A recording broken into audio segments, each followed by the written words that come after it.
Definisi industri olahraga. Industri olahraga merupakan proses pengolahan barang dan jasa menjadi barang jadi atau setengah jadi dalam bidang olahraga dan tujuan untuk mendapatkan keuntungan sehingga dapat memenuhi kebutuhan.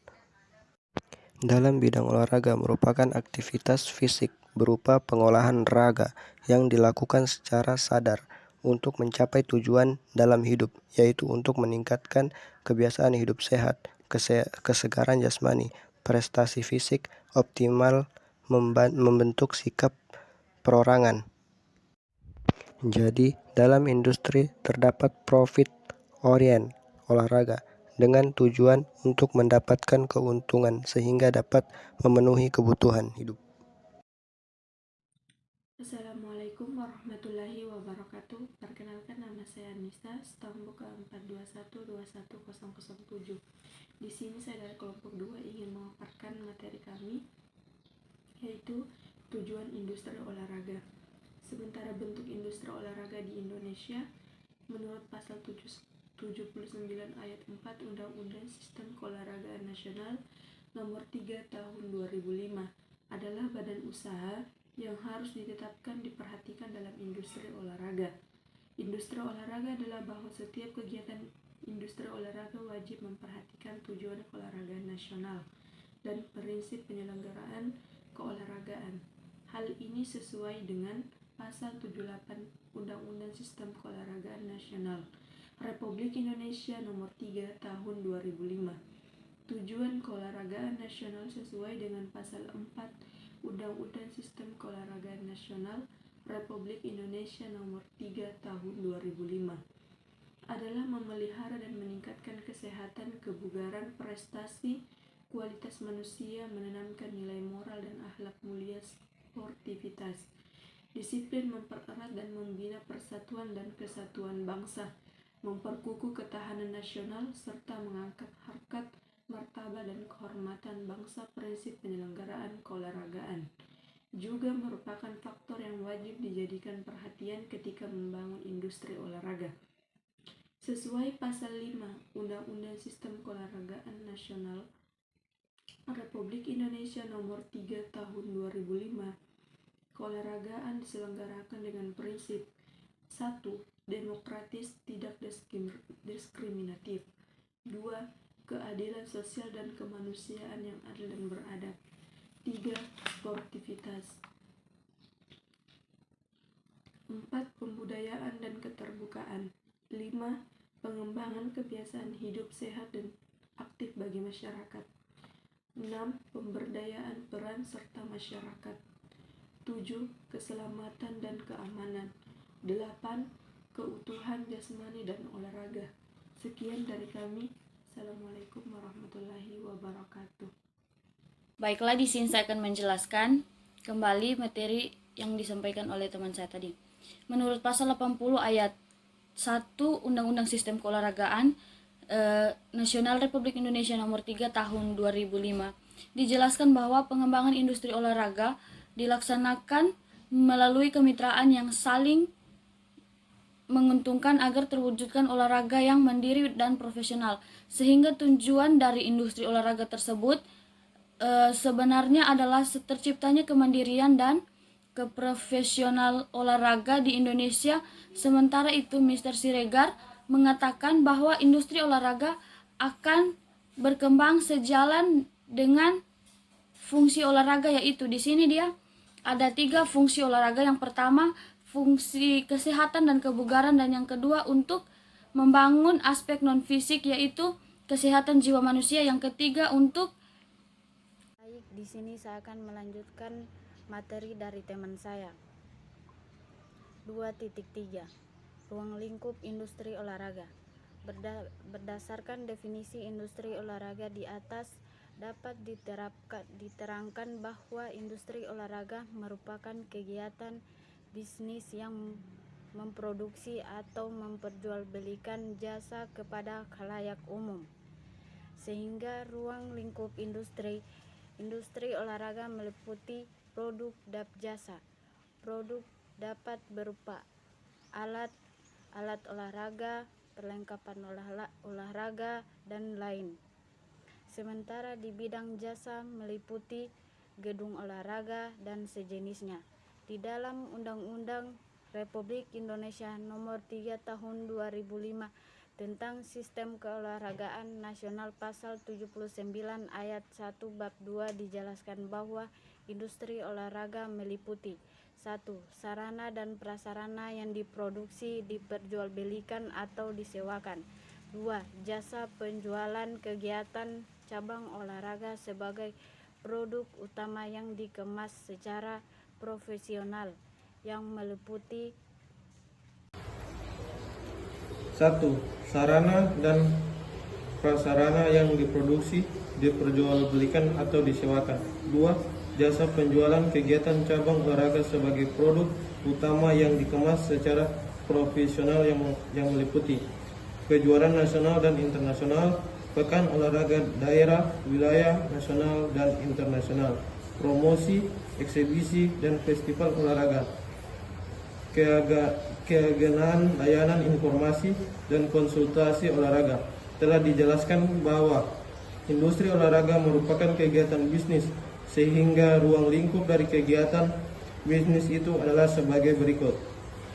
1. Accounting yang meliputi budget, control system, reaktif, dan end producer. 2. Finance yang meliputi operational of financial institution. 3. Manajemen yang meliputi employees, attitude, and behaviors.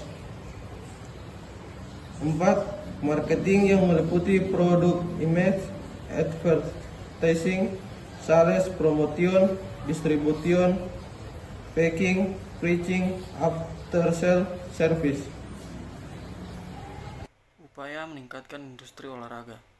Industri olahraga merupakan industri yang dapat berlangsung seumur hidup, karena semakin tingginya kepedulian manusia terhadap pola hidup sehat, hal ini berimbas pada permintaan barang atau jasa di bidang olahraga, pasti akan berlangsung seumur hidup. Secara sederhana, industri barang bisa diilustrasikan sebagai berikut. Saat melakukan jogging, otomatis minimal akan menggunakan pakaian olahraga, sepatu olahraga, dan kaos kaki. Oleh karena itu, selama masih banyak orang yang melakukan jogging, pasti masih ada nada permintaan barang berupa baju olahraga, sepatu olahraga, maupun kaos kaki. Industri jasa contohnya adalah persewaan sarana olahraga, misalnya penyewaan lapangan futsal. Penyewaan futsal masih menjadi industri di bidang olahraga yang menguntungkan dan memiliki prospek yang baik ke depannya. Hal ini dikarenakan lahan terbuka yang semakin sempit dan fasilitas umum untuk berolahraga futsal yang semakin sedikit, dan ditambah faktor perkembangan olahraga futsal yang semakin baik di Indonesia.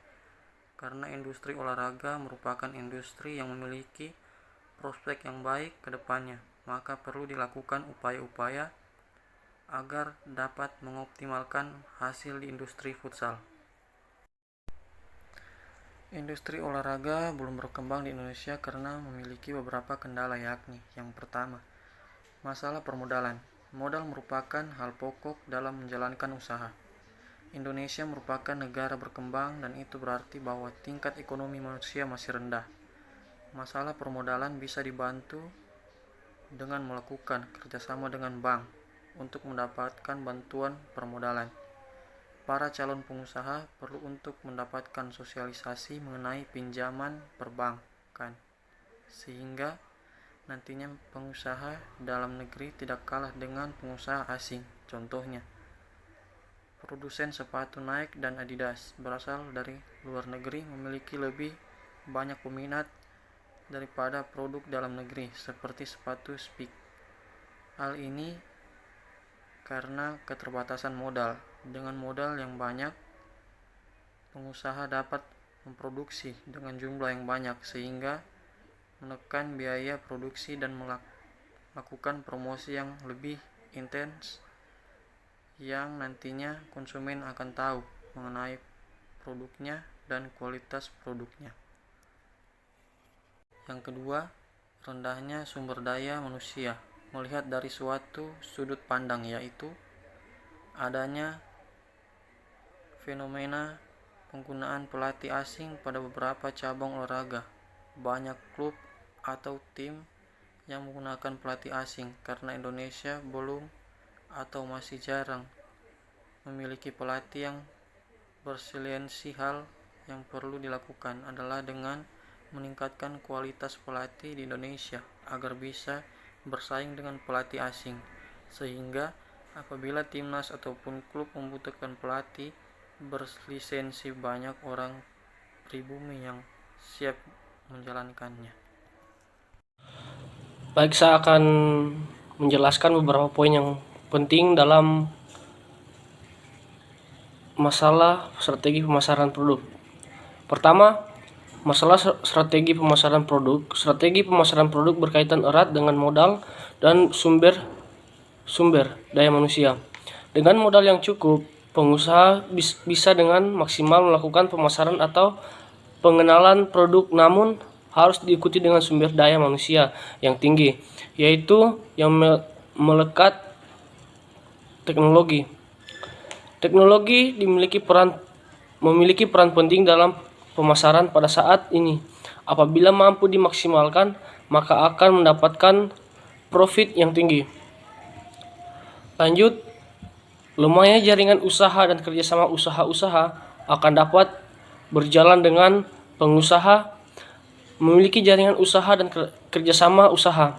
Maksudnya, jaringan usaha adalah apabila kita memiliki usaha, hendaknya memiliki hubungan baik dengan konsumen potensial. Misalkan kita memiliki usaha kaos olahraga, maka hendaknya kita memiliki hubungan baik dengan klub atau tim tertentu yang diharapkan akan menjadi konsumen tetap untuk kita. Kerjasama usaha yang dimaksudkan di sini adalah hendaknya memiliki hubungan yang baik dan teratur dengan supplier maupun pihak lain yang menyangkut dengan usaha kita. Lanjut, kelemahan dalam mentalitas usaha dan kewirausahaan. Mentalitas usaha dan kewirausahaan merupakan cara berpikir seseorang pengusaha dalam melakukan tindakannya. Seorang pengusaha harus memiliki sikap yang bertanggung jawab, menjunjung tinggi disiplin, inovatif dan kreatif. Banyak pengusaha di Indonesia yang memiliki mental lemah. Indikatornya adalah takut gagal dan tidak mau susah. Padahal jika kita akan memulai usaha, justru kita harus mau gagal dan mau berjuang, karena tidak ada usaha yang instan. Perguruan tinggi sebagai bagian dari agen perubahan generasi bangsa hendaknya tidak hanya memberikan bekal ilmu kepada mahasiswanya, melainkan juga mempersiapkan kematangan mental agar nantinya siap untuk bersaing di dunia luar. Oleh karena itu, baik sekiranya untuk menyisipkan mata kuliah kewirausahaan dalam olahraga.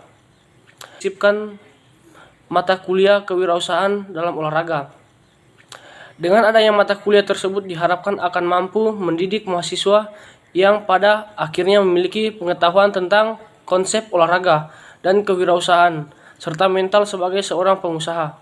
Berdasarkan hasil penjelasan di atas, maka upaya yang seharusnya dilakukan untuk meningkatkan industri olahraga adalah sebagai berikut. Yang pertama, pemerintah membantu para pengusaha dan calon pengusaha untuk memberikan informasi mengenai bantuan atau dana perbankan. Yang kedua, meningkatkan sumber daya di Indonesia. Yang ketiga, mengoptimalkan titik pemasaran produk. Yang keempat, mempercepat jaringan usaha dan kerjasama usaha.